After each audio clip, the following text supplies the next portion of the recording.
La pression psychologique s'exerce sur les personnes qui influencent le comportement, les décisions et les pensées d'une personne. Dans la plupart des cas, il s'agit d'un motif égoïste, bénéfique pour les deux participants à la conversation, mais pas pour le manipulateur. Les méthodes qu'il utilise sont très sophistiquées et réfléchies. Il est souvent difficile de deviner que quelqu'un essaie de faire pression sur vous. C'est pourquoi vous devez toujours être prêt à vous défendre et connaître les techniques et les méthodes qui peuvent vous aider à résister à ce phénomène. Qu'est-ce que la pression psychologique? La pression psychologique est l'influence exercée sur l'entourage d'une personne pour qu'elle modifie ses jugements, ses croyances, ses opinions et les décisions qu'elle prend. À première vue, il s'agit d'un acte bien intentionné. Cependant, ces personnes peuvent exprimer leur point de vue directement, sans artifice. En revanche, la technique de la pression psychologique est incertaine et n'a pas de pouvoir réel. Ces pressions peuvent nuire au sacrifice et susciter des inquiétudes. Il est fortement déconseillé d'utiliser de telles techniques, car elles n'ont que des effets temporaires. Tout indique qu'il s'agit d'un phénomène très négatif. Cependant, chacun devrait savoir comment résister à la pression psychologique afin de pouvoir résister à la manipulation des autres. Type de pression psychologique. Avant d'envisager comment se protéger des pressions psychologiques exercées sur une personne, il est nécessaire de considérer quels sont les types de pression psychologique et les méthodes qui existent. La résistance aux manipulateurs dépend des stratégies comportementales que la victime doit choisir. La coercition.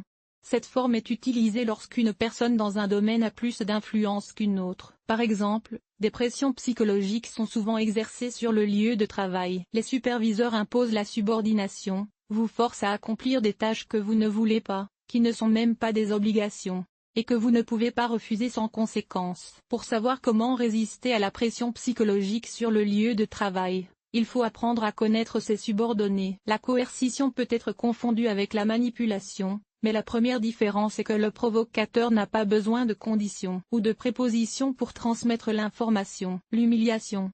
Il s'agit d'une manière d'écraser moralement une personne à l'aide de remarques et d'affirmations offensantes sur son apparence, son caractère et son comportement. En fin de compte, c'est la critique des qualités personnelles qui est la plus blessante et qui a un impact négatif sur l'estime de soi. Le simple fait d'entendre quelque chose d'offensant sur soi donne envie de le réfuter immédiatement et de prouver aux autres qu'en fait, tout est complètement faux. L'agresseur en profite pour proposer de faire quelque chose d'utile. Bien entendu, la victime de la situation est d'accord. L'aviation. L'un des types de violences psychologiques les plus sophistiqués. Parfois, pour éviter la manipulation, l'un des participants tente immédiatement de clarifier les moments gênants et pose des questions au front, mais l'interlocuteur les évite astucieusement, traduit le sujet ou ignore simplement les déclarations qui le choquent. Cette personne commence à s'énerver et à se demander pourquoi elle est prescriptive et tordue. La victime devient agaçante, tout semble aller bien, mais il y a une confusion interne et de l'anxiété. Suggestion. De nombreuses personnes ont rencontré dans leur vie de tels maîtres des mots qui ont réussi à provoquer chez elles quelque chose de complètement ridicule et inutile. Ce n'est pas facile à réaliser, mais l'agresseur s'y prend habilement pour tromper la confiance et susciter le respect de l'auditeur. Il peut alors faire pression sur la personne. L'exemple le plus évident de ce type de violence est l'hypnose, par laquelle les gitans extorquent de l'argent aux passants. Toutefois, il convient de noter que certaines personnes n'acceptent pas l'hypnose et que ce type de pression psychologique ne fonctionne donc pas avec elles. Croyance.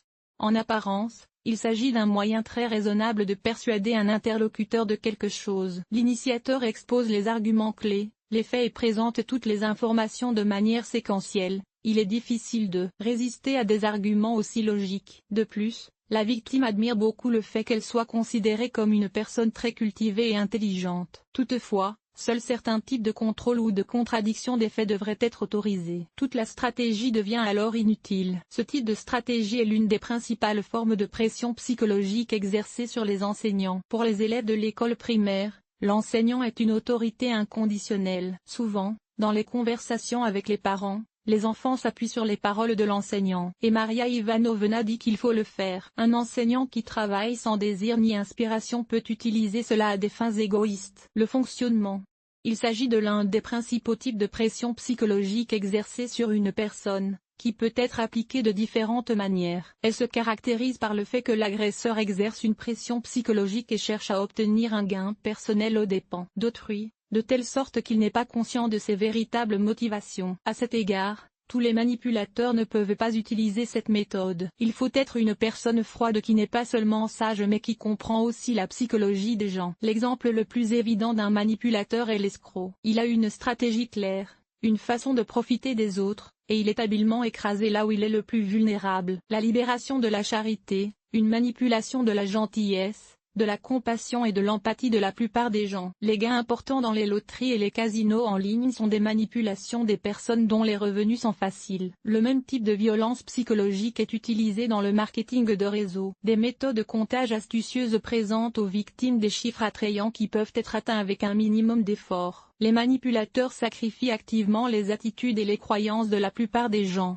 Je dois plaindre et aider les autres. Je dois assumer la responsabilité de tout ce qui arrive. Chaque service doit être payé par la gratitude, etc. Mais l'endroit le plus vulnérable pour chacun, ce sont ses propres sentiments et émotions. Mais l'endroit le plus vulnérable pour chacun, ce sont ses propres sentiments et émotions. Et comme leur manipulation est si courante dans la société, de nombreuses personnes ne se rendent pas compte qu'elles se livrent à des pressions psychologiques. Les parents influencent leurs enfants. Il est plus facile d'exercer une pression psychologique sur les enfants. Les hommes influencent les femmes et vice-versa. Par exemple, de nombreux partenaires peuvent utiliser la phrase « tu ne m'aimes pas » à l'aide de la phrase « je ne t'aime pas », en posant des questions sur les services rendus à la seconde moitié. Tout cela se passe sur le lieu de travail, dans les affaires, en politique et dans d'autres domaines de la publicité. Ainsi, presque tout le monde se retrouve sous pression psychologique. L'appréciation est nécessaire, forme de pression psychologique dans laquelle le manipulateur pousse son comportement un peu plus loin. Il apporte une certaine forme d'aide à la victime, comme s'il était animé des meilleures intentions, une aide ou un service que personne ne demande. Cela peut donc durer assez longtemps jusqu'à ce que la personne lui fasse confiance. À un moment donné, cependant, le manipulateur lui demande de l'aide et lui fait comprendre qu'il est temps de rembourser la dette. Si le sacrifice ne gêne pas la conscience et qu'elle n'est pas immédiatement d'accord, ces demandes peuvent se transformer en véritables menaces. Comment résister à la pression psychologique? Si vous remarquez que quelqu'un exerce une pression psychologique sur vous, vous devez vous rappeler que les manipulateurs ont recours à de telles mesures pour une raison bien précise. Souvent, ces personnes ne peuvent pas supporter le poids des problèmes psychologiques et ne peuvent pas résister au stress. Elles essaient donc de transférer leurs responsabilités à un étranger afin de se sentir à l'aise. Plusieurs raisons peuvent expliquer ce comportement. Un modèle d'éducation familiale qui encourage chacun à favoriser les premières années de l'enfant. Des souvenirs négatifs aigus, comme une enfance difficile. La première chose à faire pour lutter contre la pression psychologique est d'opposer un refus simple. La victime doit informer calmement et directement le manipulateur que ses exigences ne seront pas satisfaites parce qu'il a une cible mercenaire. C'est déroutant et la situation peut être épuisante. Toutefois, les personnes particulièrement sophistiquées peuvent continuer à adopter un comportement déjà plus sophistiqué. Oui, et certaines victimes peuvent ne pas savoir comment résister à tout le monde. De telles conversations peuvent renforcer le sentiment de culpabilité et aggraver la situation. Une manière plus écologique de lutter contre les manipulateurs est de travailler sur leur estime de soi. Son niveau est directement lié au degré d'exposition à la pression psychologique. Plus l'estime de soi d'une personne est faible, plus il lui est facile de faciliter ce qu'elle ne veut pas. Pour l'augmenter, un travail important doit être réalisé, même au niveau de la pensée. Ce travail est particulièrement difficile si l'environnement, y compris le parent ou l'ami, est constitué de personnalités toxiques. Dans ce cas, il est préférable de demander l'aide d'un professionnel. Pression psychologique, protection contre la manipulation à certaines doses. Il est beaucoup plus facile de surmonter la pression psychologique que de s'en protéger à temps. En effet, il peut être très difficile de reconnaître ce phénomène, mais les manipulateurs peuvent choisir le type et le genre d'action les plus sophistiqués. Cependant, s'il y a au moins un soupçon d'un tel comportement, des méthodes de protection contre les pressions psychologiques devraient être utilisées. Simplicité. Face à un interlocuteur, vous pouvez dire qu'il se comporte de manière trop affirmative et agressive, mais un tel comportement ne vous permet pas de peser et de faire un choix. Certains manipulateurs reculent lorsqu'ils sont rejetés, mais les autres doivent utiliser d'autres techniques. Position fermée. Les mains ou les pieds bruns, le menton baissé, cela réduit le degré de pression psychologique. Une telle attitude indique inconsciemment à votre partenaire que vous n'êtes pas prêt à coopérer et à reconnaître les informations. Barrière mentale. Parfois, des pensées et des images normales vous donnent une plus grande confiance en vous et en vos capacités. Il suffit d'imaginer qu'il existe une barrière infranchissable entre vous et le manipulateur, un mur invisible, un fossé profond, une barrière brûlante, un dôme impénétrable ou une combinaison spatiale. Distraction de l'attention. Vous pouvez distraire votre adversaire de plusieurs façons pour le désorienter: tousser, bâiller, taper sur la table, tourner les pages, modifier ses vêtements, sa coiffure, etc. Toute activité motrice attirera sa propre apparence, mais il est important qu'elle paraisse naturelle et qu'elle ne soit pas répétée trop souvent. Comment se libérer de la pression? Plusieurs techniques peuvent vous aider à prendre le contrôle de la situation et à vous protéger de la pression des autres. Commencez à poser des questions. Vous pouvez vous demander: dois-je faire cela? Et si je veux le faire? Est-ce que j'y gagnerai?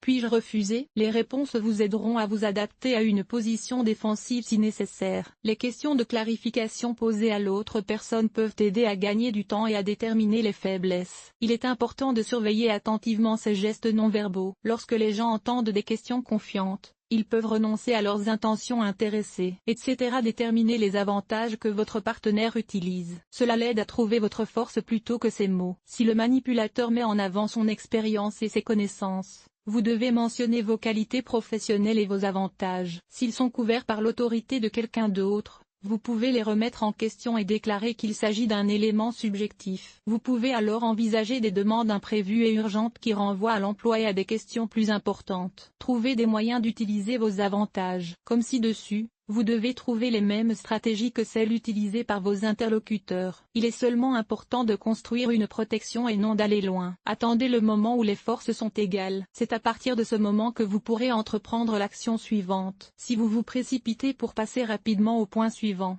vos adversaires peuvent y voir une faiblesse. Un avantage clair en votre faveur peut contribuer à une confrontation encore plus importante. Trouvez un compromis et passez à la coopération. Lorsque votre partenaire n'a plus confiance en ses capacités, vous pouvez décider de vos conditions et chercher une solution qui vous convienne à tous les deux. Parfois, vous pouvez tranquillement fuir l'interaction avec une telle personne. La pression psychologique est un moyen traumatisant d'affecter les gens. Pour se protéger et se défendre contre les influences négatives, il faut savoir utiliser des techniques et des contre-mesures. Et si vous n'y arrivez pas vous-même, n'hésitez pas à demander de l'aide et du soutien.